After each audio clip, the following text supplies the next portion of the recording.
Hey everyone, welcome back to Make It Happen Mondays, where we talk about sales, business, entrepreneurship, personal growth, mental health, and everything in between with guests who I truly respect and I think make a positive impact on the world around us. And today's conversation is with Shari Dunn. Now, Shari has a very accomplished and eclectic background. She is an accomplished journalist. She's a former attorney. She's a news anchor, CEO, and university professor. She was even connected with and worked with Oprah for a while, for crying out loud. And she recently came out with a book called Qualified: How Competency Checking and Race Collide at Work. And so this conversation, I think, is needed, and we need to have it more often, and we need to have it out loud, because it doesn't feel like we're making any progress these days. It actually feels like we're going back quite a bit, especially when it comes to DEI. So if you're triggered by the whole DEI thing, you can stop listening now and go fuck yourself. But this is where the unhidden biases that a lot of us don't even know that we have exist. And that's what this conversation is about. We talked about what is competency checking and why is it adversely affecting African Americans in the workforce. Also talked about shadow pipelines and how hiring and the biases around that and what to do about it. And she's just got some really interesting perspectives on, again, it's probably going to trigger some people, but like accessing whiteness, which is interesting that she said that really got me thinking that we never really thought about being white or black back in the day. You know, in America, in the history of it, you know, it was Protestants and Jews and Italians, but it was never white. That was just a more relatively recent thing, which is really interesting to peel back the layers on this, as we did in this conversation. So we talked about that. We talked about what to do about it. We talked about some techniques and some things that we can bring into the workforce to help address this. And also how she thinks imposter syndrome is actually bullshit, which I thought was really, really interesting. And she's got a great take on that too. So finally, really trying to see DEI. I think a lot of people see it as a favor, right? As like, oh yeah, we got to do this because, you know, it's important to give underprivileged people the access and the opportunities, but that's not really what it is. It needs to be seen as a strategic imperative to the business to be successful. And it's not about giving people who are underqualified opportunities. It's actually the reverse, quite frankly. People of color, over, you know, large portion, they actually are more qualified in a lot of ways, but they have to jump through so many hoops to get there and be questioned at every turn. And we got to figure out a way to turn that around. So this is a deep conversation, but I think it's really important to listen to. Hope you enjoy it, and I hope you pull something out of this that can help you make a difference and something out there that we can help move in the right direction. So hope you enjoy the conversation as much as I did. Let's make it happen.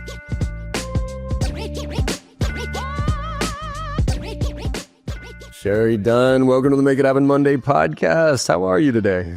Great. Thanks for having me. Yeah, thanks for coming on board. I think this is going to be this is an important conversation to have, especially right now in lieu of all the fun stuff that's happening out there in the world right now.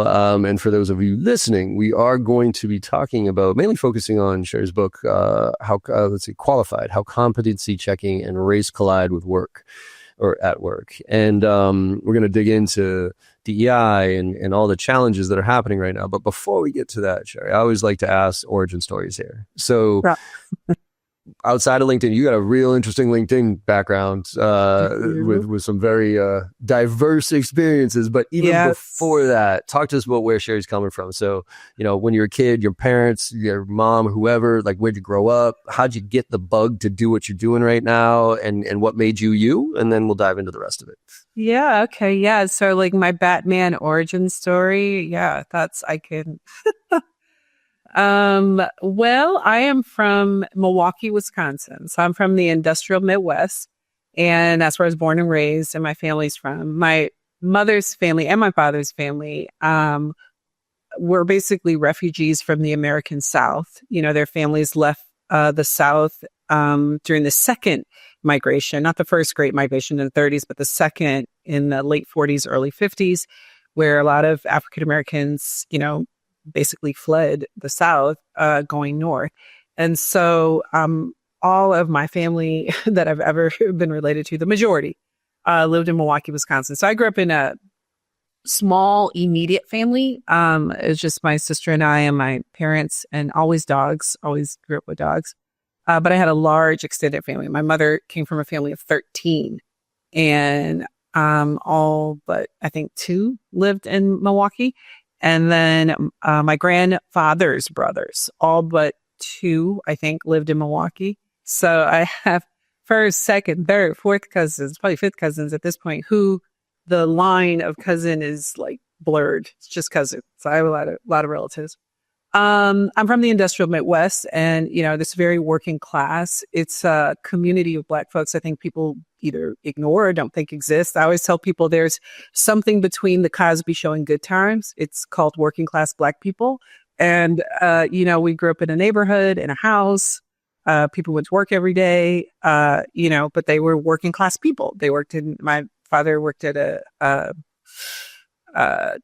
he did steel construction, like worked at a plant that moved and developed steel. And my mother was a nurse's assistant first, and then she worked in admissions for Milwaukee County. So county jobs, labor jobs, and that was all the people in our neighborhood.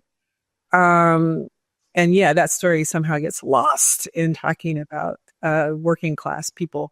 But yeah, and so that had a lot to do with, I think, informing who I am, because I am a blue collar working class union person. That was my family.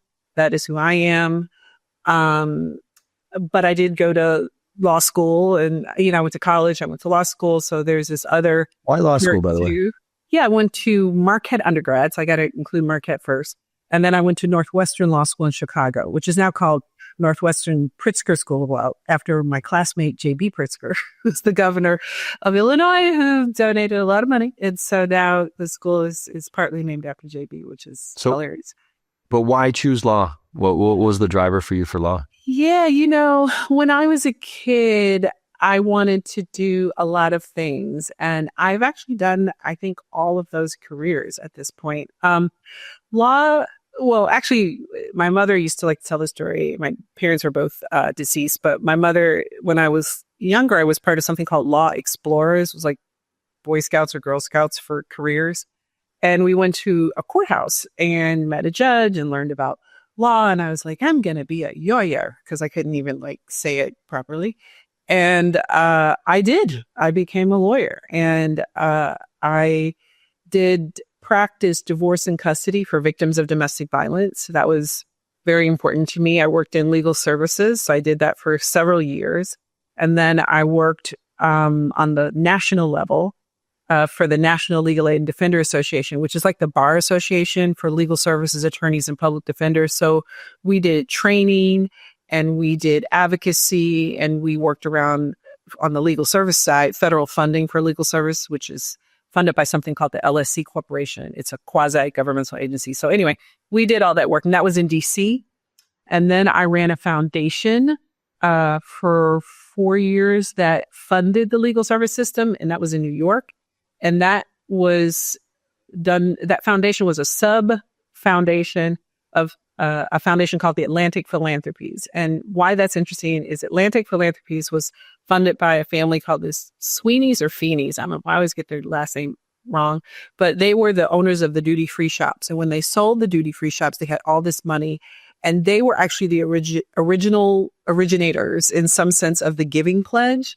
And they believed in spend down philanthropy, meaning you don't keep a corpus and keep trying to spend it down your lifetime. And they did. And so the gentleman, he died a couple years ago, and his wife had died, and yeah, he spun all of that wealth down. So they actually really did the Giving Pledge.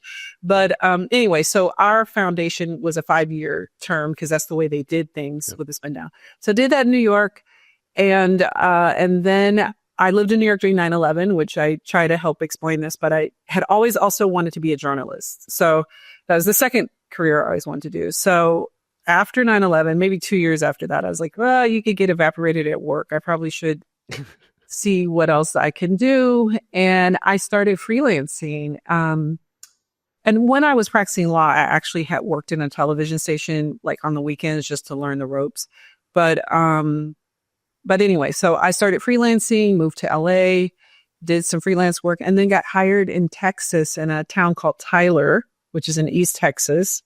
If you know anything about True Detective, it's like the first season is kind of Tyler and the surrounding area, to Louisiana area. But I became a news anchor. I was a anchor there in Tyler for I think 4 years, and then I moved back home to Milwaukee where I was the morning and then the 9 p.m. anchor for about 4 years. So I spent almost a decade in television news.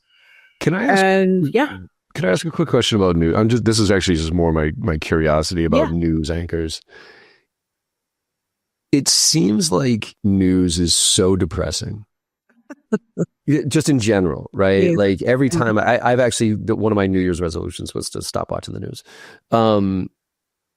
Is it like, because, and I always want like the CNNs and those type of things, like they talk about this stuff all the time, which is horrible things. They see it like literally daily. And for my psyche, I don't think I'd be able to handle it.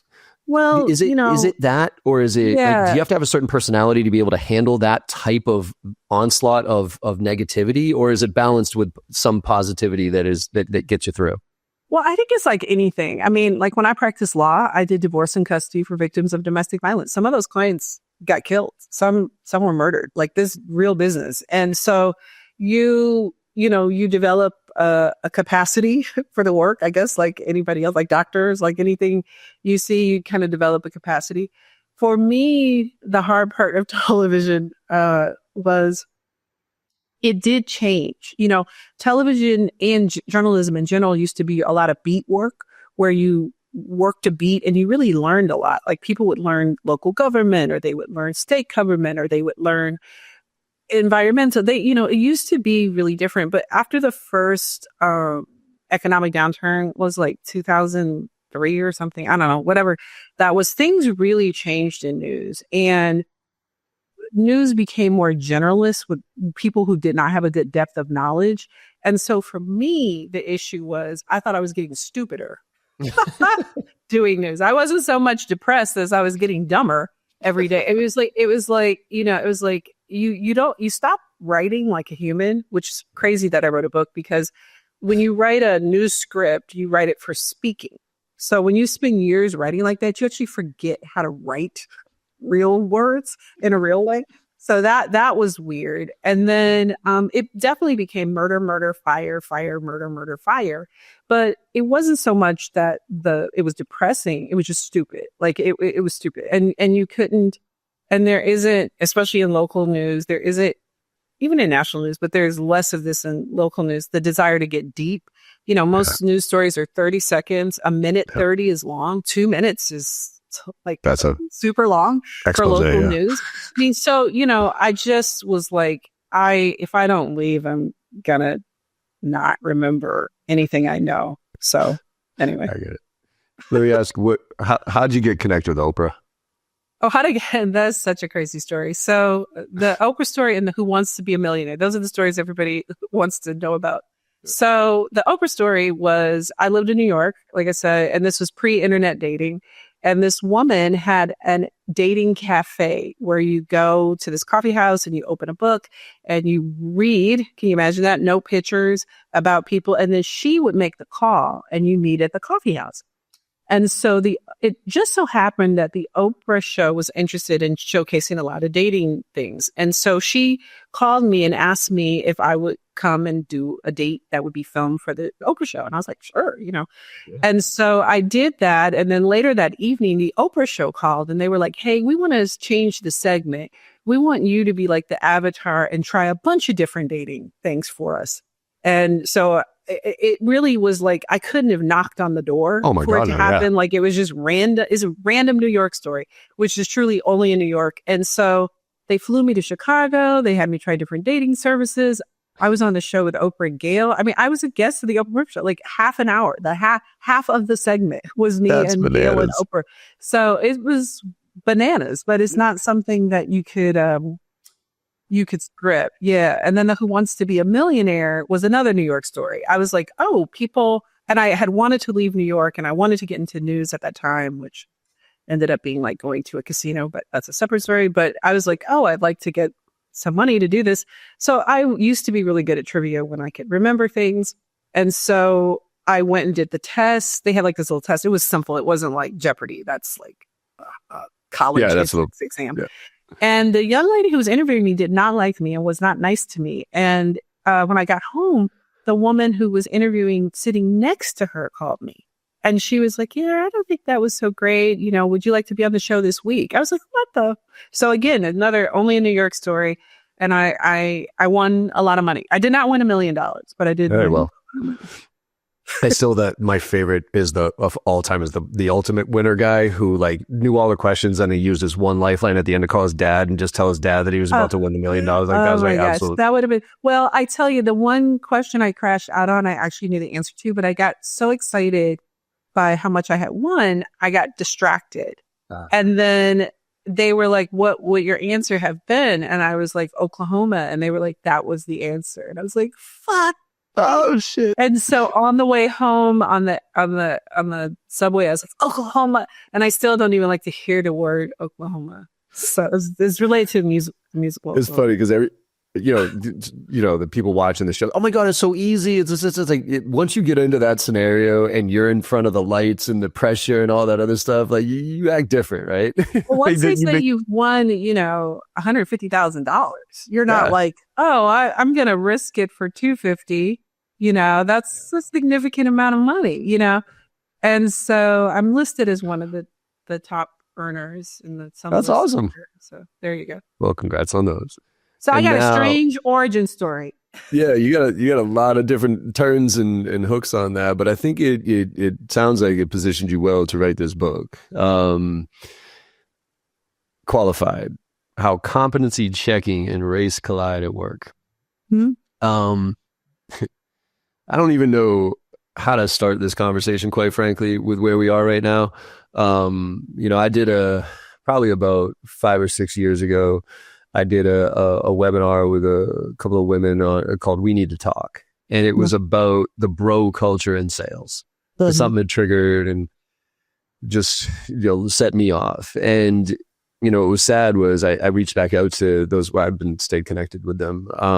And I said to them, hey, out of curiosity, should we do this again? Like, should we do this? Like, hey, we still need to talk. And my question was, and this was actually about 2 years ago, so it's gotten actually worse since then. But my question was like, have we made any improvements at all? Like, have we progressed in any way? And she goes, John, no. She's like, well, some people have. Some people have now the filter is off because they feel empowered to say whatever the hell they want to say. So people like me, quite frankly. But she's like, for me, she's like, it's gotten worse. We've gotten things taken away from us. We've reverted back. And that was just for women. Forget about women of color. Forget about, DEI or anything like that. And all that started to shit the bed, literally, at least in the tech industry about 2 years ago in 2023, when everything, that's what bothers me about the tech. We were talking about this beforehand. What bothers me about the tech industry is there's a lot of talk about DEI and all this other stuff. And they change their logo for the month for, LGBT and all these different things. But really when it comes down to it, it's the first thing that goes. And so I guess here's a way to start. Where, from your perspective, were we moving up as far as progress was concerned? And are we still? I think I know the answer to this, unfortunately. But where do you think the tipping point was to start moving in the wrong direction? Because I feel like there was a point where we were absolutely moving in the right direction. We were, laws and all these different things were being put in place, and not just for charity, like for real purposes. So could you help me understand where you saw it kind of on the increase, and is it on the decrease now? Yeah, I mean, there's so much to unpack there. First of all, one of the things I always say to people is no one fights this hard against something that isn't working. So remember that. So the amount of effort and attention people have paid to undermine DEI efforts gives you some sense that something was working, right? Because if it's not working, if it's not having any impact, what do you care? You don't pay it any attention. But something was triggering about the advancements that were happening. But two things can be true. One is that things were moving in a good direction, but they also weren't moving fast enough, right? So you have two complaints about the recent period of attempts to diversify the workplace. One, it's going too far, it's going too fast. 2, it didn't go fast enough, it didn't go far enough, it didn't really do anything, right? So that's bananas, right? But both things can be true, that it changed how we thought about, discussed the work, but it also didn't dig deep enough, because the idea that a recent modality, which diversity, equity, inclusion are just words. Diversity exists, inclusion is something, and equity is a part of our constitution, I think. Like, this is crazy. Like, those are words. But it's no different than affirmative action. It's no different than the Freedmen's Bureau after formerly enslaved people were released from bondage. Like, none of this is different, but the pushback against each one is very similar. And so there's something going on about concerns around advancement that are real. But on the other hand, diversity, equity, inclusion was not going to be able to change 400 years of systemic equity problems within, let's say, the last 4 years. Like, that was an unrealistic burden to start. So that's one thing. So on the one hand, yes, change was happening. On the other hand, was it happening deep enough, fast enough? No. But it was clearly happening too much for those who oppose it, because they have spent millions of dollars and thousands of hours degrading and undermining the work. So there's that. The other thing about, I think, advancement that we as humans get a little confused on is progress is not linear. You know, there's a concept called spiral dynamics, which some people may be familiar with. And in spiral dynamics, there's this base level that humans are, and we advance up as we're on our way. And at each jump forward, let's say there's 2 jumps forward, there's a half a jump back, or there's a full jump back. And then there's a pop forward and there's a pull forward back. So under the concepts of spiral dynamics, one could say, okay, we had a pull forward and now this is the pull back. And then, you know, the goal is there'll be a spring 2 leaps forward eventually again. Like, there isn't a straight line because we as a country have advanced and pulled back many, many times. Right?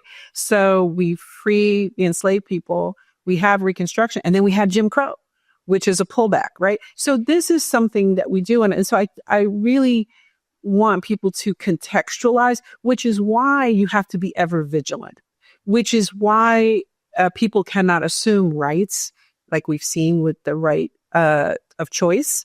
We can't assume rights are permanent, because they're not. And I think part of the problem is people have an expectation of permanency, and they put too much pressure on what was a small modality, DEI, to fix hundreds of years of systemic problems. Like, that's bananas. So. Yeah. And I mean, we can get into some of that systemic stuff. And, I think as it relates to hiring and everything else, which you highlight in this book, but it's hard to, for me, it's hard to look at this and go, Jesus, like, what can really be done, at the end of because of how systemic it is, because of, whether you believe in like the Illuminati scenarios and whatever, but there is just so many things that are entwined in this that, and we'll get to some suggestions that you have of what like an individual can do here. Right. But let's start with just the title of the book here. Help me understand what competency checking is, because this was super interesting as I kind of scanned through your book and pulled out some of the highlights here. And I see it, but it was something that I didn't see until I was shown. And I think that's the problem is like, I have, the obviously my lens, right? As a white male here in America, this country was made for me. I'm 6 foot, white dude, middle class. It was made for you if you were white Protestant male. Are you Protestant? No, I'm spiritual these days. I grew up Catholic. I ain't Catholic anymore. So because I always want people to contextualize that, because it really was created for a narrow band of people, and then it kind of starts expanding out. Does that make sense? So anyway. Yeah, totally. Well, and I do believe that like almost every group has been marginalized. It's some way in some portion. Like my background's Irish, right? The Irish were ostracized. The Italians were, right? They had their own separate set of town. The Asians. So I understand that, but it just seems like that people of color specifically, it's so deep rooted, and the redrawing of lines and districts and making so that like the voting and all that other stuff. It's a very targeted thing. Whereas all these other groups seem to have their day. You know what I mean? Like they had their moment where that sucked for you for a solid 10, 20, 30, even 50 years, but it's not 400. It's not, so systemic that it almost seems unbearable. Yeah. I mean, I think part of it is whiteness, right? So the what I call the offer and acceptance of whiteness, right? People were offered entry into whiteness, which took something away. It took away. What do you mean? So tell me that again. So what do you mean by offering whiteness? Offered whiteness. So Italians and Irish people were not originally white, right? In the United States, they were not, especially Italians, especially Southern Italians. They were not white. They were seen as some kind of ethnics, but whiteness was really the purview of white Anglo-Saxon Protestants. That's who really was white. And then you have all these subcategories. And as things change, and to a large extent, that offer and acceptance of being really included in whiteness starts to happen at different times for different groups. In the 40s, and actually it really completes itself for many, ironically, during the civil rights struggles. So when you look at housing patterns, housing discrimination for Italian Americans and Irish folks still existed, whether on the books or not, up until anti-housing discrimination. So you get these ethnic enclaves. Like I tell people, Little Italies they're not just tourist places. They were ghettos. They were the places people could live because they couldn't live other places.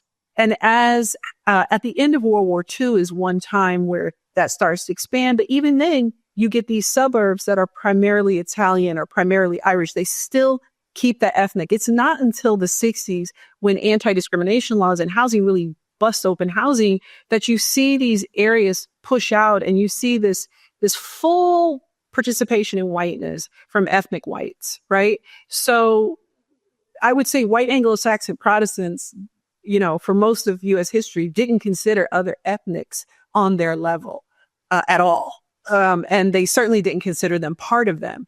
But during slavery, white Anglo-Saxons start to offer whiteness to other ethnicities to help them keep control of enslaved people. So whiteness is something that other people got entry to.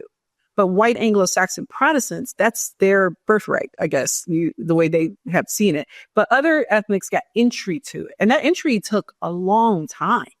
And it took letting go of, separating from, and degrading that ethnic identity, right? So there was a lot lost in that transition. You hear people say, I'm just white. Well, nobody's just white. Like, first of all, white and black are made up, right? Hopefully people know that.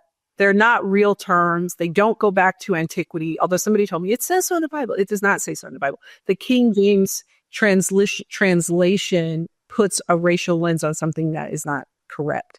But in any event, these are things created around the world, but in the United States, white and black are created for a power dynamic and to justify enslavement, right? So I always tell people, if you went back to 1640 in the United States and you said, where are all the white people? People would look at you like, what? Because they did not call themselves that. They called themselves Protestants, Englishmen, Catholics, Virginians, blacksmen, people identified by ethnicity, job, and religion. And it's only after Bacon's Rebellion, which is a little history lesson, that in the United States, we really start identifying this idea of white and black, and it starts to be something we call ourselves. So anyway, that's why. But I do want to circle back to something, which is diversity, equity, inclusion in the workplace is something international companies have always done and continue to do, which is if you are going to expand your markets into diverse countries and diverse areas, guess what you have to do? You have to diversify your workforce so it reflects the people there.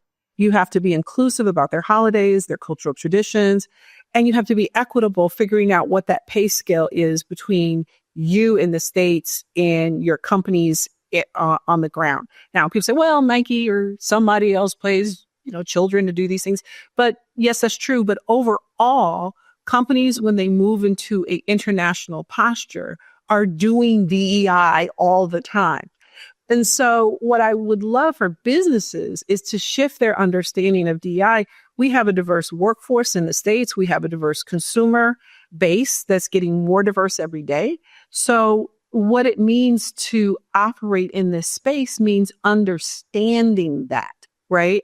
So, but historically, understanding the history of your point, why is it so different for Black people in particular, and then other people of color?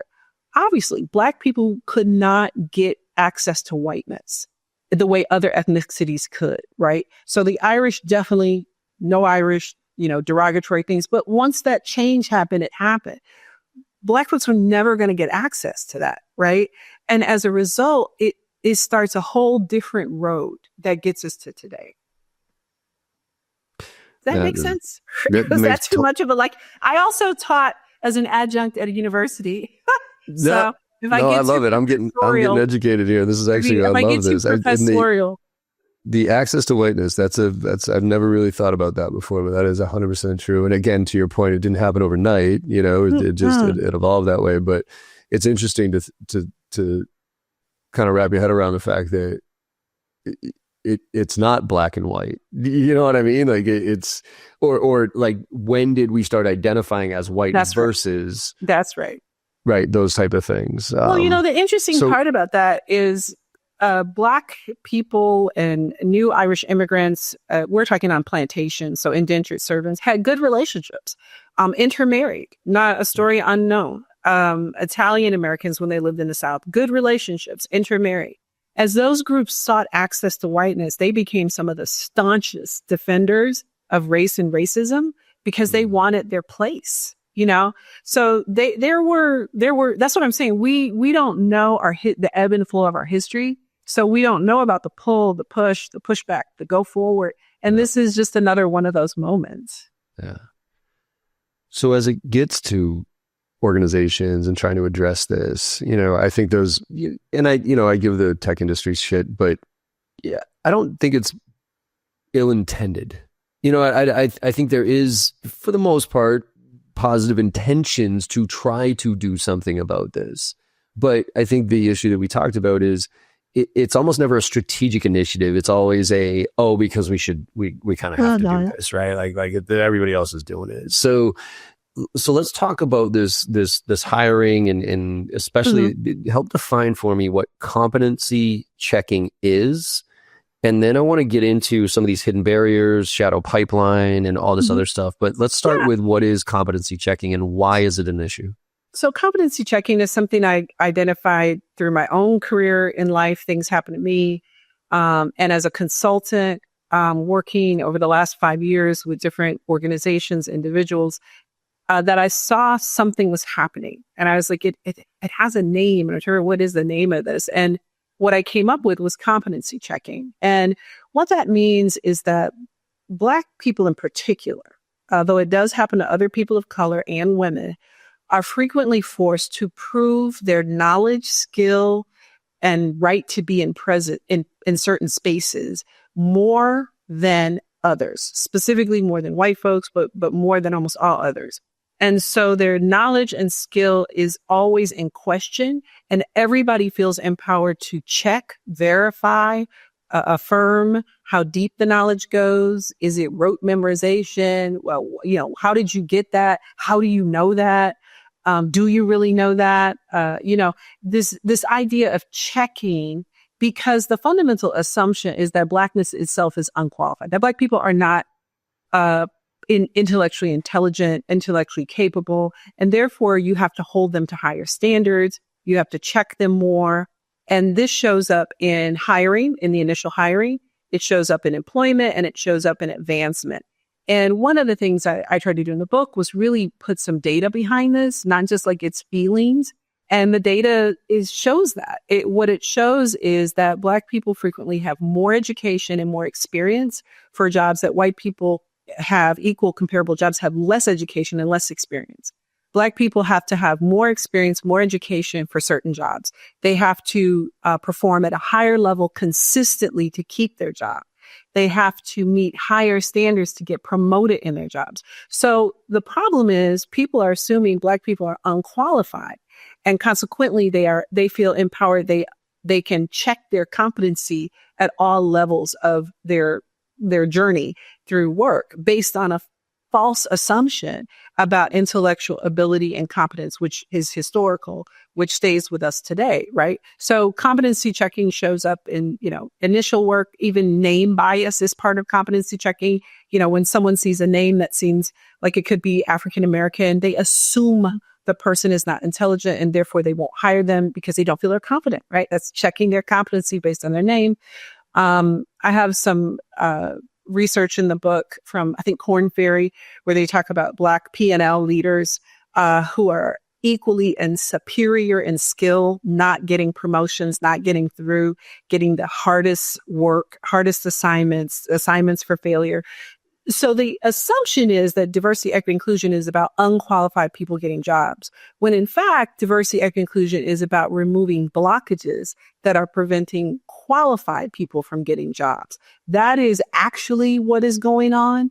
But if you believe that diversity, equity, inclusion is you're largesse giving these poor, wretched, unsmart people opportunities because they're so not right, then yeah, I guess that sounds like a terrible thing and it's weird, but that's not what it is. I tell people the pipeline isn't broken. The pipeline is blocked, and it's blocked by a series of competency checks that put your end product at one or two people when there's hundreds lined up, slamming up against these barriers trying to get through. Well, I think even from the applicant pool standpoint, right? I think, you see so many companies, well, we didn't get any candidates. You know what I mean? We didn't get any Black candidates. We didn't get any women candidates, especially in sales, right? It's like, well, where'd you look? Did you just do a posting on LinkedIn or get referrals? And which is another thing that you bring up here, which is, shadow pipeline or hidden barriers, right? Referral-based hiring, that is essentially a race-based hiring platform. And referral-based hiring benefits white people. I think the number is somewhere around 80 to 90%, like a very significant benefit. It almost is a closed system. And we know some things about referral-based hiring. Referral-based hiring makes up 30% to 40% of all hiring. And it is a less formal way in, which means that people aren't looking as hard at your qualifications. You already have kind of support. It's not just family and friends. It could be anybody. Referral-based hiring. So it is a closed, almost exclusively white favoring hiring system. And it does not benefit Black people the same. In fact, when Black people who work at a company refer people, their referrals don't go anywhere. They don't go through as fast. They don't. So it's not like, oh, Black people can just start referring people, or white people can just start referring Black people. It doesn't work like that. Because of assumptions about competency, white people refer people. And because that is a more relaxed system, that system is accounting for 30 to 40% of hires. It's the best way in. Black people come in the more formal front door, where they have to meet, much higher standards. It's much more rigorous. It's, I don't know, so So if you have a hidden system that is bringing in 30 to 40% of hires that Black people really don't have access to, and then you have a more formal front-facing system, sure, you don't have a lot of people in your pipeline because you're blocking them from getting there. So how do you address that? Because human nature, right? I think we all want to, not all of us, but I think there is an inherent, like, people, oh, you look like me. You know what I mean? So it's more comfortable, right? When somebody, anything different feels awkward, right? Whether it's a look, or environment or whatever it is. So again, going back to, like, I don't think it's maybe, overtly being done in a malicious way in some cases. How do you unplug somebody from the matrix, if you will, to realize that, like, every time they do make that referral that they think is a really good thing because they're helping their friend out, they're helping their company out, that it's actually doing a disservice to the organization in a lot of ways because it's limiting the diversity. So is there a way to wake people up to those hidden barriers, those things that, because everybody's got an excuse, right? But the data's there. Yeah. But people don't change their mind based on data. Yeah. I mean, you have to do a combination of data and storytelling. And then you also have to say it's not appropriate. And, it may require a legal challenge. I mean, here's the thing. If we're going to be suing about DEI, then perhaps we should sue about referral-based hiring. I mean, if we're going to say that somehow one Black person in a building disadvantages white people, does 40% of hires who are primarily white who come through referral-based hiring, does that disadvantage anyone? So it may require lawsuits. It's like legacy admissions, right? You have legacy admissions that come through the back door in universities. And I've known some legacy admissions. I've known some. Some are bright, some are not. I've known some, right? And so here's the thing. If you're going to say that the 10 Black people in Harvard's law school out of the hundreds are disadvantaging people, then what about the several hundred who come in every year through legacy, right? So that is the question that companies have to answer, and people have to just realistically face the facts, So it's a combination. And what I would suggest is I would like to see companies bring that number down. I would like to see them bring that number down. I do acknowledge the referral-based number. Yeah, right. I acknowledge that humans do, whatever, but can we get it down to 15%, or 10%? And because it isn't a system that works that well for out-group people. It doesn't work that well for women, though it can work better for white women than it does Black folks or other people of color. It doesn't work well for other people of color. It doesn't work well. It works well for a very narrow group of people. And so it's disingenuous to say, wherever can I find people when you clearly have a system set up that doesn't do that. So to acknowledge the fact that referral-based hiring is going to happen, I mean, I would like to see it not happen, but knowing that it would happen, I would say, can companies, they have the data. They need to bring that number down, as low as they can get it, and then open up their front door broader as to who they're bringing in. And then they would find a whole universe of people they could potentially hire.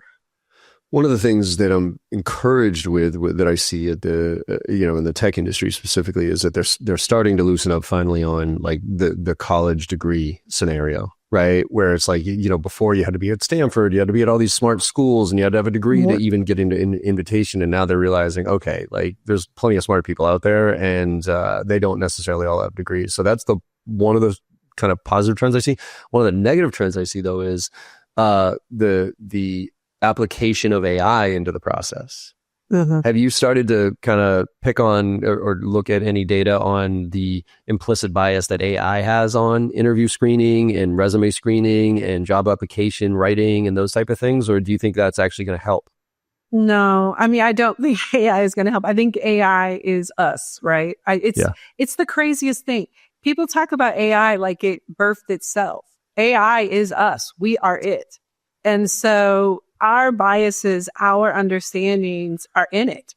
And, there have been people in the industry who are trying to highlight that out, and they kind of get drummed out of the industry, and people don't listen. And it ends up that AI is a even more of an enforcer of biases and barriers, right? And so that makes it very complicated to rely on AI. Me personally, I have conflicting feelings about AI. I use ChatGPT just like everybody else for different things, but I don't rely on it because, first of all, it's a hallucinator. It makes up stuff. I mean, I've never seen anything like it. I mean, it makes up things. It's wild. I mean, there's these, I've tried it, and it'll make up court cases. It'll make up citations. It's bananas. And this is not what I heard. This is what I've seen, So you really, relying on something that is hallucinatory and potentially biased is bananas. But that's what people are doing. And I think it really requires us to interrogate our instruments in the same way we interrogate our work. But AI can only do what we do. It can only know what we know. And what we know is we make differences based on people's last names or their names. And if AI has that in its memory, it's going to kick out ethnic names also, right? So there you go. And AI also can't account for nuance. The thing about hiring, and I have this chapter in the book called The Myth of Qualifications, and I call it that because it is a myth. There's never been a time in American history where your only requirement was to be the smartest, That's not true. Like, most of how people got hired was family, money, access. Some people had good education or good grades. Some people didn't. It's not, education, grades, etc., is not the final indicator of somebody's experience to excel and succeed. And that's across the board. And so if those opportunities aren't there, you're missing all kinds of intelligence. But the other thing you mentioned, which is actually a bias toward certain universities in tech, one of the things I talk about in the book is that there are other schools, like in Texas. I think it was the University of Houston. I can't remember the school off the top of my head, that was turning out tech graduates who are Black and primarily Hispanic, Latinx, but they weren't getting those jobs. So it wasn't even like you had to find people who didn't have the education. They had the education, but the university wasn't the right university, right? So there is a lot of shell game going on here about who's available to hire, based on certain biases. A prestige bias was the one I was looking for, is a problem, right? And, Harvard versus University of Houston. Oh, I can only hire the people who come out of Harvard. Well, that's prestige bias. And again, it sets up a scenario where you're going to get just a very specific set of people. Yeah, you'll get a profile. You will get a very specific one. All right, a couple more questions here. You mentioned in the book, Black women specifically are the canaries in the workplace coal mine. Yeah. And what lessons can organizations, so first of all, explain that. And second of all, what can we learn about that so that we can address it? So help me understand what the canary in the coal mine concept is here. Yeah. So Black women are very interested in leadership. They're very much about obtaining education, trying to advance in their careers. And yet they are being met with an overwhelming resistance in the workplace, like an overwhelming resistance. And it's nonprofits, it's for-profits, it's the arts. It doesn't matter where it is. And what they are running up against is an indicator that the system, the workplace system for Black people in general, and I would argue other people of color, is not well. There's something in there killing the canaries, right? Because Black women are being shed out of corporate spaces at an alarming rate. One, because they themselves cannot withstand the constant onslaught of issues such as tone policing, harassing how they speak, what do they do, the consistent competency checking. Do you know what you're talking about? Do you know what you're doing? Undermining, like, it's just killing them. And then in addition to them leaving themselves, they're being shed out of positions. And so that seemed anecdotal in talking to people, but then employment data backed that up, that Black women lost employment at the highest rate. And I think it was 2023. So what Black women are showing is there is a problem. So here you have people who have the education, because I thought we needed the education. And then you have people who have the skill. I thought we needed the skill. And then and they still cannot make it through. And they still cannot maintain their positions. So that houses the depth of resistance that is going on, and that there is something alarming happening that is potentially endangering not just them, but Black and other people of color's ability to make a living, right? This is a real problem, and everybody can't be an entrepreneur, as I talk about in the book. People say, oh, just start your own business. Well, that's easier said than done, right? Number one, everybody doesn't want to do that. Number two, you can't trade from an island.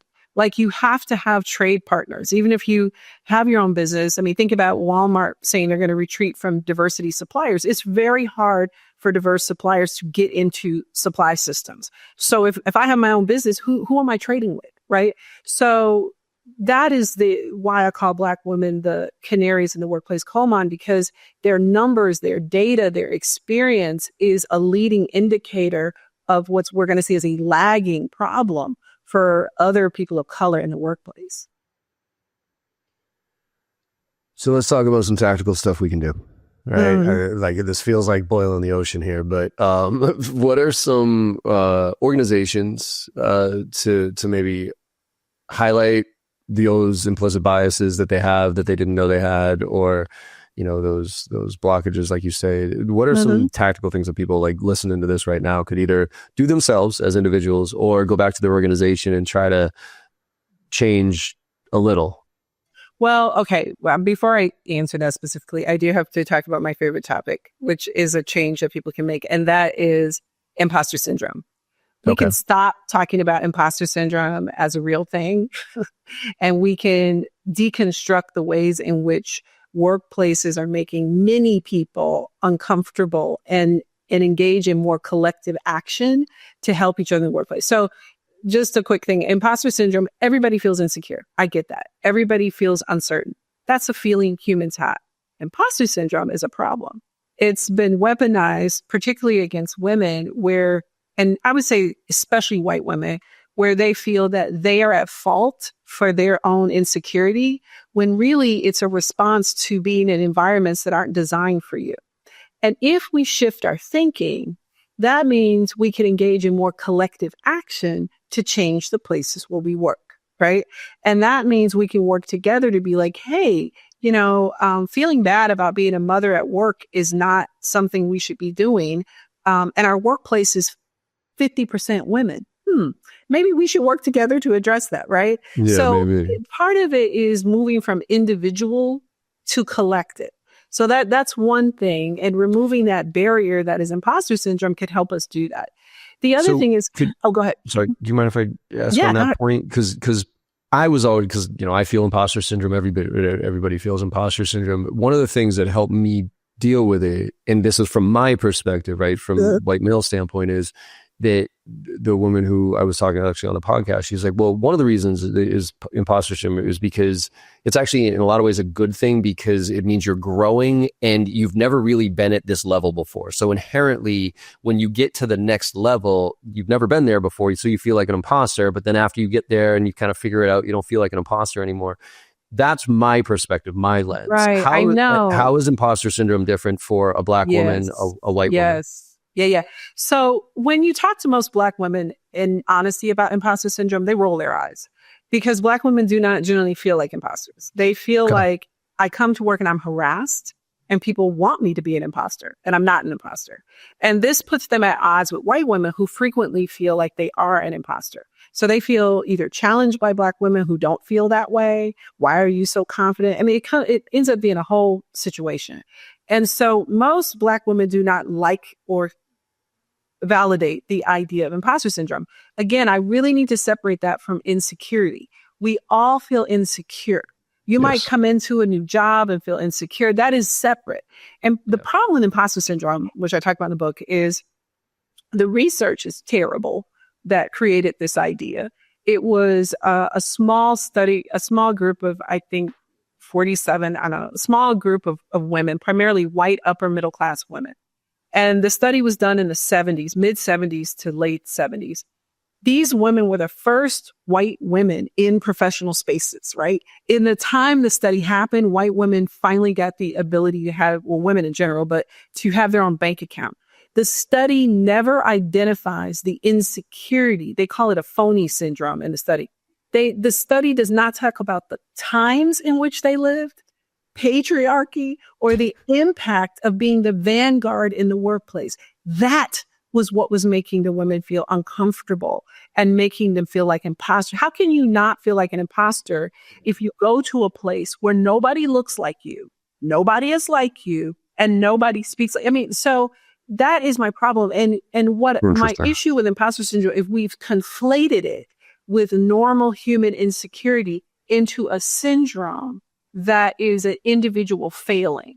And that means that if you think you have an individual problem when really you have a systemic problem, you are going to be less inclined to do systemic solutions to your problems. So that means that white women are going to be less inclined to see the system as a problem and more their personal failing, right? And so that's, I call it like a Scooby-Doo character that you got to unmask, and the villain it's not who you think it is, right? So I'm never saying that people don't feel uncomfortable, feel uncertain in workplaces, but I'm saying imposter syndrome is not a real thing, and it's actually masking the impact of patriarchy, white supremacy, and being in workplaces that are uncomfortable. And that, of course, you are going to walk into a boardroom where everybody's a white man and you're the only white woman. You're not an imposter. You're a rational human being. Who wouldn't walk into that space and feel uncomfortable? That is rational. The solution for that is to change the space, so that the solution is not to change you. The solution is to change the space. And see, we diverge there a lot. I think white women and black women particularly, we diverge at that point. We are more interested in how do you change the space, and less about like, oh, I need to fix myself, And I tell this story in the book because it's just so shocking. I had this woman who wanted me to do a talk on imposter syndrome. And I told her my thoughts about it. And she was so shocked. And she says, oh, I had somebody tell me that everybody has imposter syndrome, and anybody who says they don't is a liar or a narcissist. And I was like, oh man, this is too much. We've gone too far, because if you don't admit to this syndrome, then you are a narcissist or a liar. Well, you can see how that could put black women in a really tough spot, because most black women do not feel that. They feel competent to be in spaces, but they recognize that there are limitations in those spaces that need to be addressed. Does that make sense? Oh, it makes total sense. No, it makes total sense. And I think that, I think everybody also needs, like, these days it's frustrating. Everybody wants to label something as something, right? When it's really just like, go back, like you said, like, let's peel back the layers here. All that is this. We just got a name for it now, and it's sexy, and people say it without thinking about what it means. And they make too broad of a brush, but looking at the original data, you actually see what was missed. And it's kind of cringy that it became this thing we all think we had, which I never thought I had. But anytime I said that, the faces were like, and I'm like, I just, so that's the problem. So that's one thing we can do, is shift to collective action and think about collectively, what are the issues that we can impact together? The other thing I talk about is companies auditing their results, really looking at, to your point, where are you hiring from? What percentage of your hires are referrals? What are the resumes, time, application you accept for some people and others? One thing I also ask companies to do is, who do you give the benefit of the doubt to and who do you not? So, who are you saying, well, they don't have this, but I'm going to promote them, but they have all this, but I'm not going to promote them. Like, what's that about? And we can look at that through data, and we can evaluate that. And if you don't have the internal capacity, you can do that externally, right? When it comes to, reviews, I'm not a big fan of 360s. I'm not a fan of some of the review processes that we have in place. We can do more in-time real reviews with people where we go through their actual work product, right? And we want to move a bit away from I don't think with people, right? Because we know that's where bias comes in more. So we really want to try to limit those areas. I want companies ultimately to see DEI and diversity or inclusion, or whatever you want to say about it, as a strategic imperative for growth. That is number one. I think if companies understand that this is about a strategic imperative, it's about the difference between being Blockbuster or Netflix, that this is what this is about. This is not about, and it has never been about, giving unqualified people access to employment. That's a red herring, a straw man, whatever you want to call it. It's never been about that. And so if companies can shift to weave this in systemically to their work, it's about, to me, how a company can win the future, right? Because every company has a right to understand and support a workforce that works well together. And a workforce that is a diverse workforce around language and gender and differences isn't going to work well together if they don't have the tools to work well together. So that's your job as a business, bringing in tools, helping people understand each other. What does it mean to communicate across difference? I've consulted in a lot of businesses, some Fortune 100s, and people often say, oh, I don't have time for this and that, but you have time to waste time. You waste a lot of time on confusion. You waste a lot of time on misunderstanding. So I think you have time to talk a bit about communicating across difference. I really encourage, a lot of people spend a lot of money on, is a blue communicator, Myers-Briggs, or this or that. I'm not a fan of any of that. First of all, most of it is junk science. Sorry, people, it is. But there are real differences we need to understand how to communicate across. And those are gender and race and sexual orientation and language. And if we understood that better, we would be much farther along in our abilities to work together. The other thing I think we have to really contextualize is the modern American workforce that is as diverse as it is. And by diversity, I mean age. We have one of the most age diverse workforces ever right now. Gender, class. We have one of the most class diverse workforces. Work used to be segregated by class well until the 80s, to be honest. I mean, the 70s, but well until the 80s. So this is actually new still. We're like 40, maybe 39 years into this. What does it mean to have a really robustly diverse workforce? And we've never dug down into that. All of our management, all of our training, all of it still presupposes a homogeneous, a very specific looking workforce.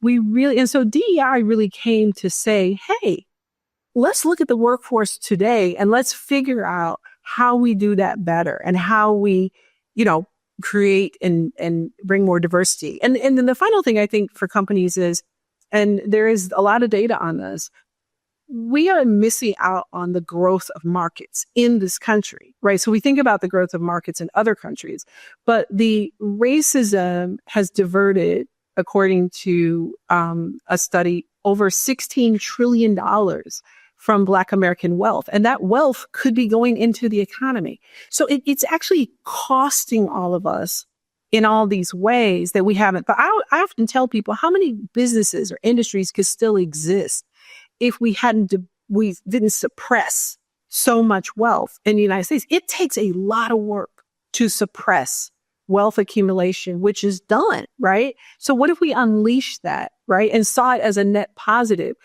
How many people say, oh, these people are taking my jobs. Well, maybe your job isn't good. What if one of those people was an entrepreneur and you got a better job, right? So this is the things that we have to think about. And I think there are very concrete steps that companies can take, individuals can take to collectively move forward. I talk about how women, in particular white women, are the vanguard in HR, right? They make up really the majority of HR because it's ghettoized. It's ghettoized for women in corporate spaces, HR.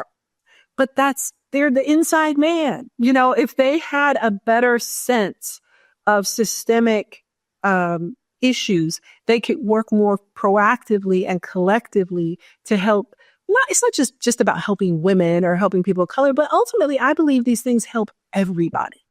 I really do. I think a more diverse and open workforce helps everybody. I think of how many white men, in the 50s and 60s weren't straight males and had to pretend at work, didn't drink, have to drink at work. Maybe they wanted to be home with their kids and their families. Oh, that's terrible. Opening all of this up has actually helped all of us. Yeah. Well, and we can get into that, but the data on it is under that. Like, that's why it's so frustrating, because the data is there, right? The data of diverse organizations perform better.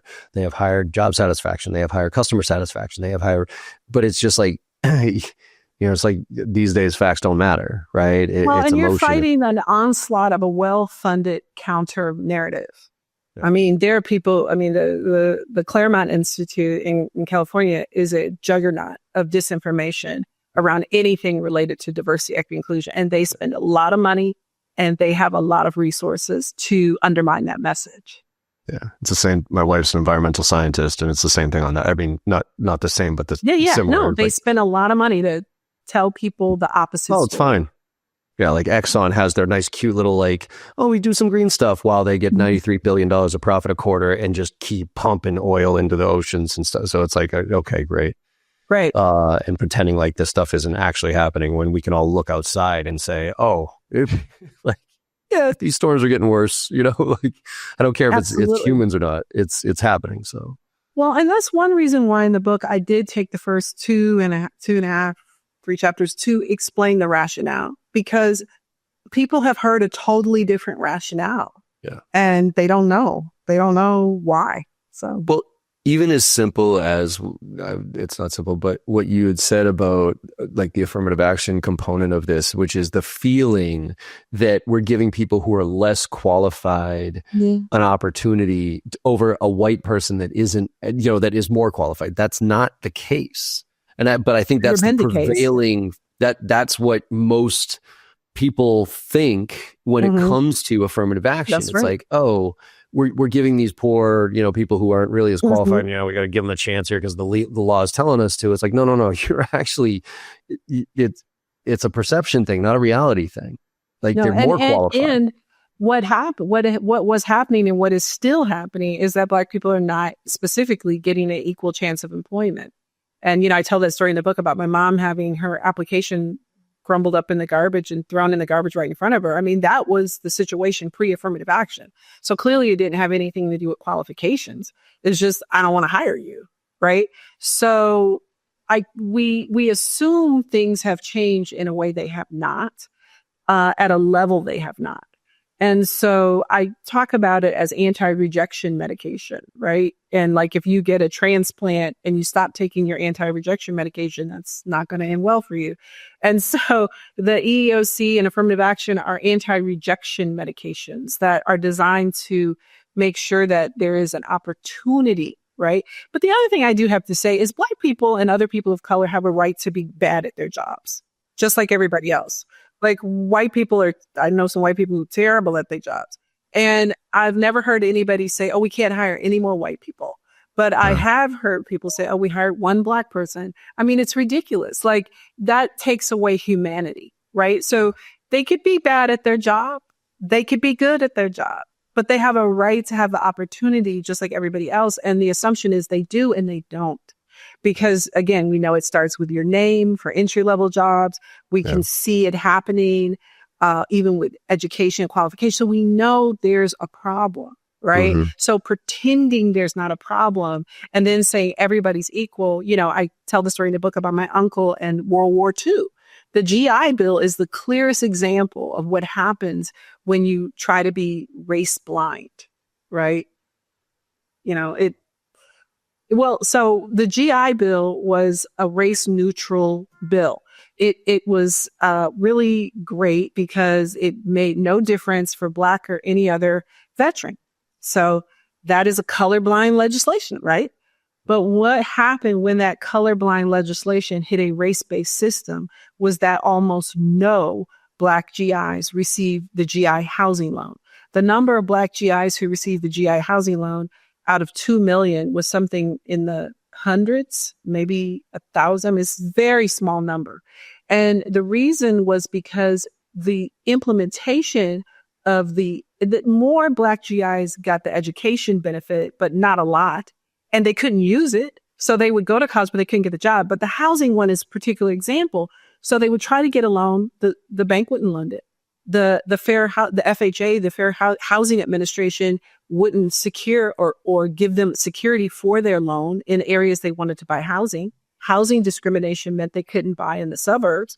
They couldn't use the loan really. And so it was colorblind. It was colorblind legislation.